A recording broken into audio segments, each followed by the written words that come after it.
తెలుగువారి కొత్త పండుగ ఉగాదిని పురస్కరించుకొని తెలుగు లోగిళ్లు కలకలలాడుతున్నాయి. ఉగాది అంటే అందరికీ గుర్తొచ్చేది తెలుగువారి పండుగ. తెలుగు సంవత్సరం ఈ రోజు నుంచే ప్రారంభమవుతుంది. కాబట్టి ఇది తెలుగువారి పండుగగా గుర్తింపు తెచ్చుకుంది. తెలుగు పంచాంగం ప్రకారం తెలుగు ప్రజలు కొత్త ఏడాదిలోకి అడుగుపెట్టేది ఉగాది పండుగతోనే. అందుకే ఈ పండుగకు ఎంతో ప్రాధాన్యత ఉంది. చైత్ర శుద్ధ పాడ్యమి నాడు వచ్చే ఈ పర్వదినానికి ఎంతో ప్రాముఖ్యత ఉంది. ఈ నూతన సంవత్సరంలో రాశి ఫలాలు, గ్రహస్థితులు ఎలా ఉన్నాయో తెలుసుకొని గ్రహశాంతం లాంటివి జరిపించుకొని సుఖంగా ఉండేందుకు పంచాంగ శ్రవణాన్ని చేస్తారు.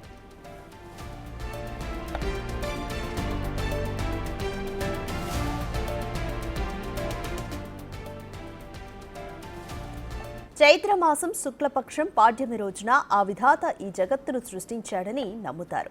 సోమకుడు వేదాలను తస్కరించిన కారణంగా మత్స్యావతారం ధరించిన విష్ణువు అతన్ని సంహరించి వాటిని తిరిగి బ్రహ్మదేవుడికి అప్పగించిన సందర్భంగా ఉగాది ఆచరణలోకి వచ్చిందని పురాణ ప్రతీతి.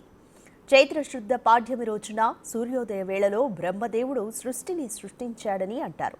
అంటే కాలగణాన్ని గ్రహ, నక్షత్ర, ఋతు, మాస, వర్షాదికులను బ్రహ్మదేవుడు ఆ రోజు వర్తింపజేస్తాడనేది నమ్మకం.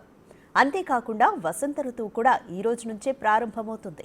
అందుకే నూతన జీవితానికి నాందిగా ఉగాది పండుగను జరుపుకుంటారు.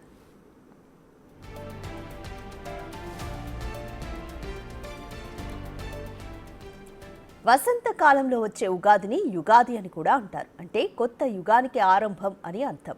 ఈసారి తెలుగువారు శ్రీ విశ్వావసునామ సంవత్సరంలోకి అడుగు పెడుతున్నారు. ఈ రోజున తెలుగువారంతా వేకువజామునే నిద్రలేచి ఇళ్ళు, వాకిళ్లు శుభ్రపరుచుకుంటారు. ఇంటిల్లిపాది తలస్నానం చేసి కొత్త బట్టలను ధరిస్తారు. ప్రతి తెలుగులోకిలి మామిడి తోరణాలతో వెలిగిపోతూ ఉంటుంది. ముఖ్యంగా ఉగాది పచ్చడి తినకుండా కొత్త ఏడాదిలో తమ భావి జీవితం ఎలా ఉంటుందో చెప్పే పంచాంగ శ్రవణం వినకుండా ఈ పండుగ పూర్తి కాదు.